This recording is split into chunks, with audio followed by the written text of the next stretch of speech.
Bonjour à tous, merci de votre présence. Nous allons donc traiter le sujet suivant. Comment satisfaire aux exigences d'un audit financier externe qui est sollicité par un bailleur de fonds dans le cadre de financement de projets à l'international. Nous traiterons ce sujet en trois parties. Premièrement, on va définir les contraintes liées à un financement externe au niveau de la typologie de bailleurs de fonds et des exigences des bailleurs de fonds. Dans un deuxième temps, on traitera des exigences d'un audit financier externe au niveau des finalités d'un audit financier et des modalités du déroulé d'un audit. Et enfin, on finira avec des recommandations au regard des points qu'on aura cités précédemment. Donc on est dans un cas de figure, en fait, une relation tripartite entre un bailleur de fonds, une association et un auditeur externe.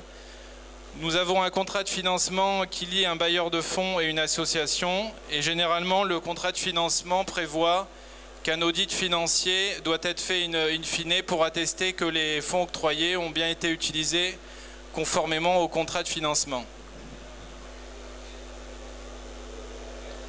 Donc au niveau des contraintes d'un financement externe, tout d'abord la typologie des bailleurs de fonds. Donc juste pour la définition, un bailleur de fonds c'est un organisme public ou privé qui met à disposition des fonds à une association à but non lucratif. Donc on a différents types de bailleurs de fonds.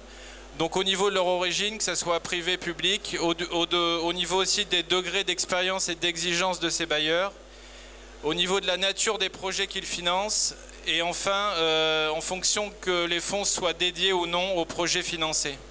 Au niveau des aspects financiers, les exigences des bailleurs de fonds divergent, donc elles ont lien notamment avec la forme et le contenu des états financiers, que ce soit les budgets ou les rapports finaux, avec les modalités de reporting en termes de contenu et de délai, concernant le fait que les fonds soient versés en France ou directement sur le terrain, les critères d'éligibilité des dépenses qui sont prévus au contrat de financement, le degré de tolérance quant au dépassement des lignes budgétaires, les modalités de réaménagement des lignes budgétaires éventuelles, la quote-part de frais administratifs admis par le bailleur de fonds.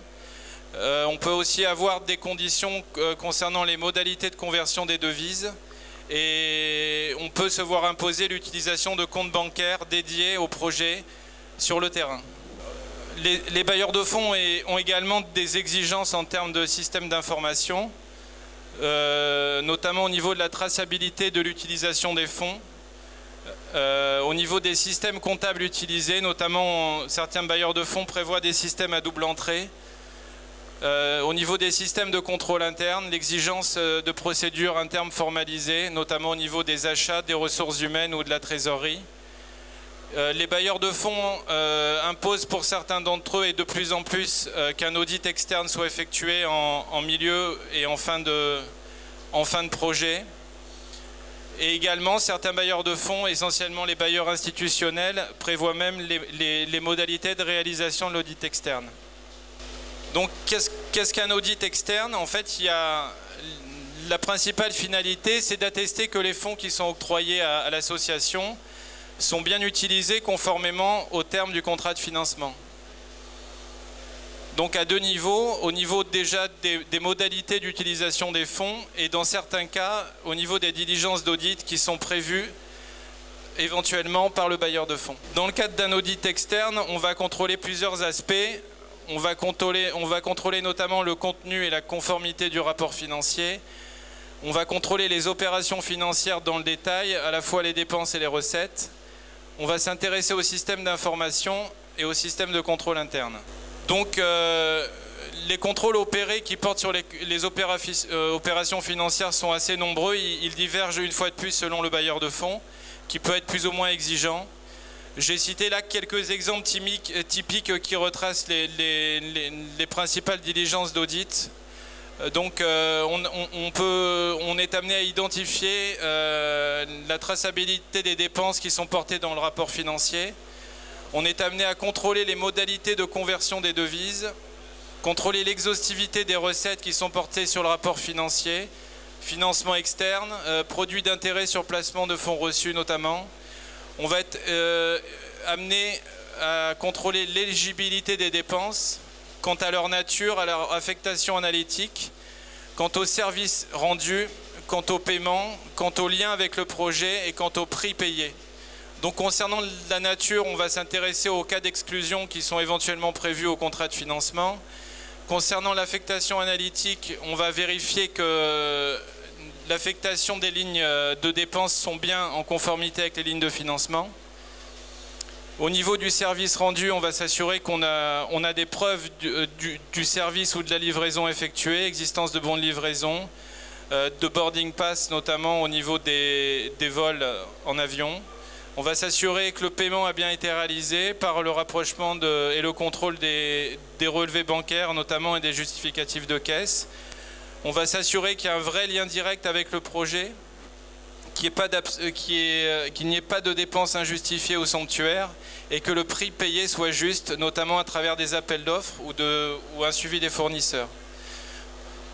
On va également s'intéresser à l'existence effective des actifs qui sont acquis par l'association dans le cadre du projet. On va s'intéresser à l'absence de contributions en nature qui sont valorisées en dépenses. Et enfin, on va s'intéresser aux preuves de transfert de propriété d'actifs quand l'association cède des actifs en fin de projet. Les méthodes de sélection en termes d'audit, en fait, elles divergent en fonction des termes de référence qui sont prévus au contrat de financement. Le bailleur peut être muet sur le sujet, c'est-à-dire n'imposer aucun minimum et aucun contenu en termes de diligence, donc à la libre appréciation de l'auditeur. Il peut imposer, comme les bailleurs institutionnels de plus en plus, un pourcentage minimum de couverture, ou il peut imposer, dans certains cas extrêmes, un audit complet des pièces comptables. Donc il y a deux méthodes de sélection des opérations comptables, soit un échantillonnage statistique aléatoire, soit une sélection des montants les plus significatifs, une fois de plus en fonction des objectifs fixés par le bailleur. Sur les systèmes d'information, plusieurs contrôles aussi vont être opérés. Une analyse des applications informatiques, notamment fiabilité, conformité, comptabilité à double entrée, contrôle arithmétique des données issues de tableurs. On va réconcilier les données issues de différentes applications informatiques et enfin on contrôlera la consolidation des données issues des comptabilités de terrain et de siège. Au niveau des contrôles qui portent sur les systèmes de contrôle interne, donc là aussi bon nombre de diligences, prise de connaissance de l'existence et de la pertinence des procédures de contrôle interne, au niveau des achats, des ressources humaines, de la trésorerie, contrôle de l'application effective des procédures internes au travers du contrôle des opérations financières de dépenses et de recettes, formulation de recommandations portant sur l'amélioration du contenu des procédures, courrier à la direction et rapport d'audit. Et in fine, dans le cadre du rapport d'audit, on va mettre en exergue les cas de non-application des procédures internes et les implications financières sous-jacentes en lien avec le projet. Donc pour finir, au regard de ce qu'on a vu précédemment, on émet ici quelques recommandations aux associations qui vont être confrontées à ce type d'audit en lien avec les financements externes reçus. Donc en amont, on conseille, en amont de la contractualisation des termes de financement avec le bailleur, il faut arriver à instaurer en interne des systèmes de transmission et de production de l'information financière, à l'appui de systèmes de contrôle interne adaptés à l'association et qui soient encadrés par des ressources humaines au niveau du siège et du terrain, qui soient compétentes et formées. Cela permettant de produire une information financière à la fois exacte, exhaustive, sécurisée et dynamique, dans le respect des conditions fixées au contrat de financement, à la fois en termes d'éligibilité et d'affectation des dépenses et de délai de reporting.